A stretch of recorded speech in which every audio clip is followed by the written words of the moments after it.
मित्रांनो, असं दिसतंय की 40 आमदार आणि काही खासदार सोबत असून सुद्धा अजितदादांचं राजकारण वाईट वाटतंय. तसं थोडं असं कुणाचंही आपण असं म्हणतो ना की असा प्रसंग वैऱ्यावर सुद्धा येऊ नये. तर अजितदादा काय आपले वैरी तर नाहीच आहेत. त्यांच्याबद्दल आपल्या मनामध्ये आहे सॉफ्ट कॉर्नर. तर त्यामुळे वाईट वाटतंय असं तुम्हाला सांगताना. पण काय करू? खोटं कसं बोलणार? तुमची दिशाभूल कशी करणार? आणि दादांना पण कसं फसवणार? आणि दादा कसे फसतील? जर दादांना स्वतःला कळलंय, जाणवलंय, समजून चुकलंय की आपला पक्ष आपल्या सकट आता संपलाय. दी एंड, दी एंड, दी एंड.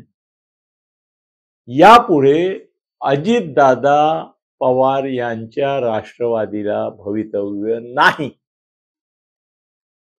वाईट म्हणजे असं आहे की शरद पवारांना ते सोडून आले. नुसते सोडून आले नाहीत तर सुप्रिया सुळे विरुद्ध आपल्या बायकोला उभं केलं, सुनेत्रा वहिनींना. आणि ही कटुता जी आहे ही केवळ राजकीय न राहता कौटुंबिक स्वरूपाची झाली आणि इतकी वैयक्तिक झाली की यापुढे नाही, कुठल्याही जगातल्या फेविकॉलमुळे, अगदी सत्तेच्या फेविकॉलमुळे सुद्धा त्यांचं कुटुंब आता परत पूर्वीसारखं होणार नाही. कुटुंबाचे तुकडे झाले. त्यातला एक छोटासा तुकडा फक्त अजितदादांच्या वाट्याला आला. बाकी सगळे पवार म्हणजे कुटुंब तुटलं. आता पक्ष तुटणार. पण पक्ष तुटणार वर मात करण्यासाठी त्यांना जरा बळकट असं काही जर आधार मिळाला असता आणि तो आधार अर्थातच त्यांना भारतीय जनता पक्षाचा लागला असता तर तोही गेला. अत्यंत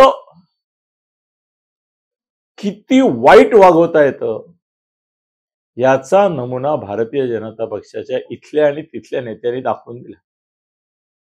प्रफुल्ल पटेल सारखा सिनियर माणूस, अनुभवी माणूस, ज्यांनी भारतीय एअरपोर्टमध्ये क्रांती घडवून आणली, त्यांनीच घडवलेली क्रांती आहे. आज मी बोललोय यापूर्वी की जगभर मी फिरतो, जगभरचे विमानतळ बघतो, पण मुंबई सारखा विमानतळ नाही, दिल्ली सारखा विमानतळ नाही.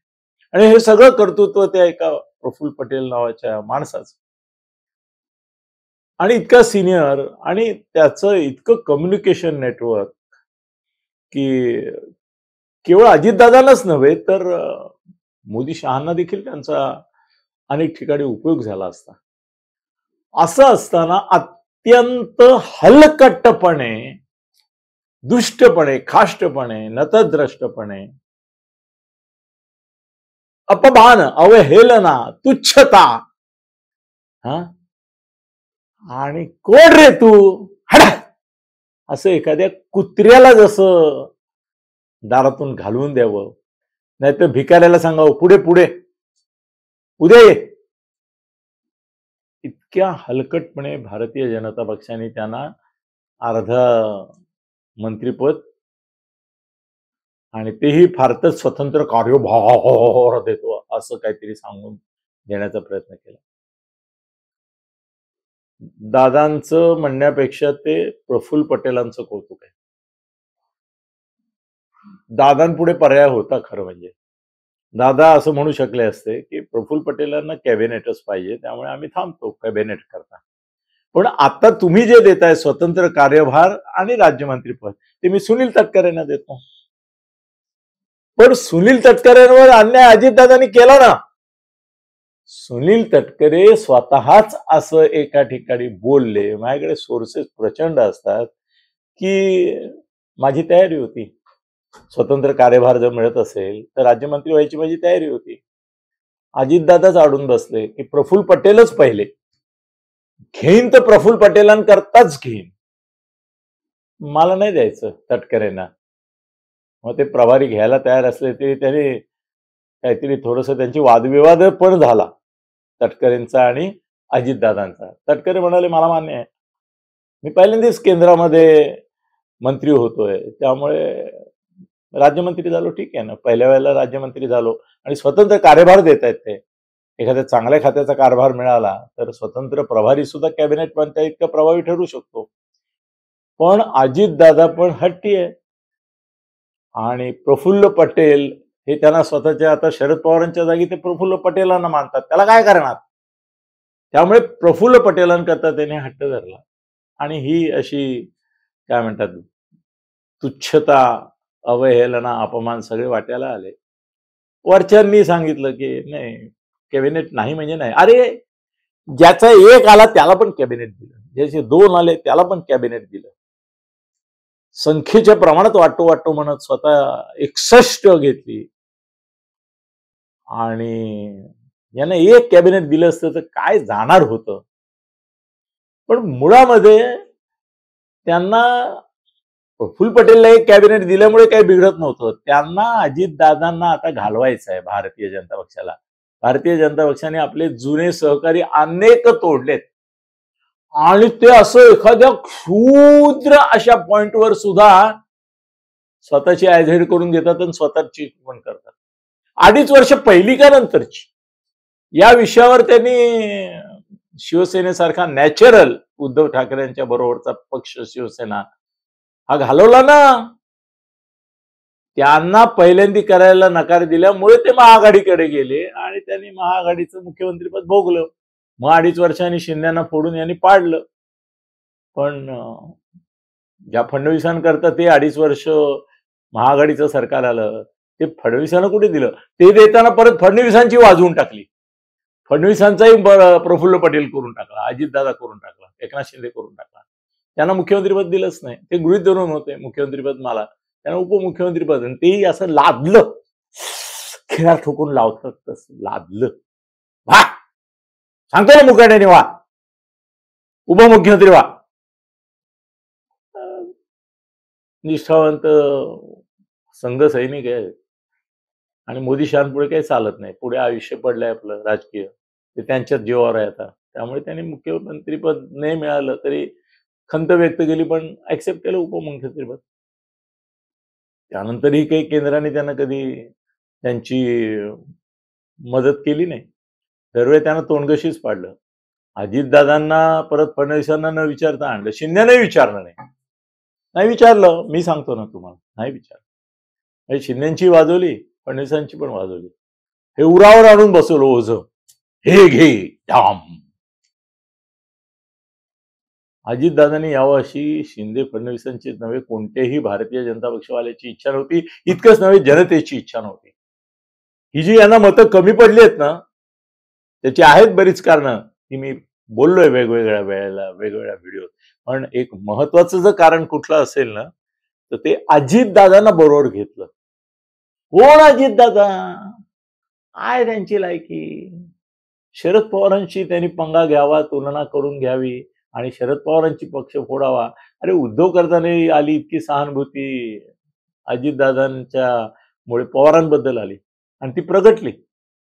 आणि त्या अजितदादांचं ओझं अजूनही याला, कोणाच्या खांद्यावर कोणाचे ओझे, हे ओझं परत शिंदे आणि फडणवीसांच्या उरावर. खरं म्हणजे भारतीय जनता पक्षाला आता अशी इच्छा आहे. माझा एक मित्र होता, तो बॉस होता, तो म्हणाला अमुक एका माणसाला मला काढायचं आहे, पण मी काढलं तर त्याला मला नुकसान भरपाई द्यावी लागेल. त्यापेक्षा तो स्वतःहून जर गेला ना, फार बरं. म्हणजे आम्हाला फार कॉम्पन्सेशन वगैरे भानगड नाही आणि तो त्याचा गेला, मग आमच्यावर पाप नाही. ही आयडिया कुणी केली माहितीये का? ही आयडिया वंचितच्या बाबतीत महाआघाडीने केली की हो. आपण म्हणतो वंचितला खेळवलं वगैरे, पण काल प्रकाश आंबेडकर म्हणाले, ते म्हणाले की त्यांनी आमच्याशी गेम केला. आधी सांगितलं इतके देतो, मग सांगितलं नाही इतके नाही तितके देतो, मग म्हणाले नाही जागा या देतो, पण या अशा जागा देतो की ज्यात तुम्ही पडाल. जिथे आम्हाला लाखभर मतं कधी नाही मिळाली अशा जागा देतो, मग त्या जागा घेऊन काय साठायच्या, पुढे घालायच्या. म्हणून ते वैतागले आणि त्याने मग तोडलं. यांना हेच हवं होतं, महाआघाडीवाल्यांना हेच पाहिजे होतं. मला संजय सरळ म्हणाला की ते स्वतःहून जावे अशी आमची इच्छा होती. म्हणून आम्ही सगळे प्रयत्न असे करत होतो की आंबेडकरांना इतक्या प्रकारे झुलवायचं, लोळवायचं, घोळवायचं की त्यांनी स्वतःच शेवटी म्हटलं पाहिजे की मी नाही येत तुमच्या बरोबर. आम्ही सुटलो. दलितांना आम्ही दूर लोटलं नाही, ते स्वतःहून गेले. अपराधी कोण? प्रकाश आंबेडकर. सेम चाललाय अजितदादांबाबत. अजितदादा सोडून गेले महायुती, आम्ही नाही ढकललो त्यांना बाबा. सिच्युएशनच अशी निर्माण करतात की अजितदादा बाहेर गेलेच पाहिजेत. आता अजितदादांची गोची जायचं कुठे? शरद पवारांकडे. त्या 80 तासाच्या प्रकरणामध्ये ते इन्व्हॉल्व्ह होते म्हणून त्यांनी यांना परत घेतलं. पण उद्या हे जर परत 40-50 गेले त्यांच्याकडे आणि सगळ्यांनी घाली ना लोटांगण वंदी चरण वगैरे केलं, तरी सुप्रिया सुळे आता सेन्सॉर आहे. कोणी लिहायला नका घेऊ, अजितदादाला नका घेऊ, बाकीच्यांना घ्या. भुजबळ आणि अजितदादाला नका घेऊ. आणि बाकीचे जे ठोंबे आहेत ते तर सगळे तयारच आहेत यायला जायला. ते तयारच आहेत. अजितदादांचा पक्ष बघा तुम्ही, संपणार हे तर नक्की आहे, पण त्याच्या आधी तो फुटणार. आणि शरद पवार, अजितदादा, भुजबळ आणि आणखीन एखाद दुसरं कोण त्यांना ज्याचा राग असेल ते सोडले तर बाकी सगळ्या 30-35 लोकांना घ्यायला तयार आहेत. बातमी पाहिजे का तुम्हाला? मी देतो ना. शरद पवार अजितदादांच्या गटातल्या 5 माणसांना, 5 हा आकडा सांगतो मी तुम्हाला, सोडून बाकी सगळ्यांना परत घ्यायला तयार आहेत. आणि त्यातले निम्मे अधिक ऑलरेडी मनाने झाले. त्यांचे मेसेज, रोहित पवार बोलतो ते खोटं नाही बोलत आहे. रोहित बोलला 18-20 लोकांचे आलेत ऑलरेडी आम्हाला मेसेजेस की येतो येतो येतो, आम्हीच थांबवा थांबा थांबा असं म्हणालो. ते जाणार, ते जाणार आणि अजितदादा रस्त्यावर येणार. त्यांचा वंचित होणार किंवा पूर्वीचा मनसे होणार. अजितदादांचं मनसे होणार असं म्हटलं तर बिचारे माझे मनसेचे मित्र दुखावतील, म्हणून मी मनसे होणार असं नाही म्हणत, जरी होणार असलं तरी. पण वंचित तर नक्की होईल. न इधर न उधर, न घारका न गाठका, असं होणार का नाही? अजितदादांनी नकार दिला ते बरं झालं. निदान एवढी तरी नोंद झाली की बाबा राज्यमंत्रीपद दिलं तर यांनी नाकारलं. आता पुढल्या वेळेला पण देणार नाहीत त्यांना नकोच आहे. त्यांना प्रफुल्ल पटेल नकोच आहे. त्यांच्याकडे पुष्कळ दलाल येतो. मी परवा म्हटलं ना की प्रफुल्ल पटेल मस्त दलाल आहे, सगळीकडे नेटवर्किंग आहे वगैरे वगैरे. ते म्हणे भाजपकडे आता दलालच दलाल आहे. अरे अदानी अंबानी सारखे दलाल आहेत त्यांच्याकडे, तुम्हाला काय प्रफुल्ल पटेलची गरज पडली हो?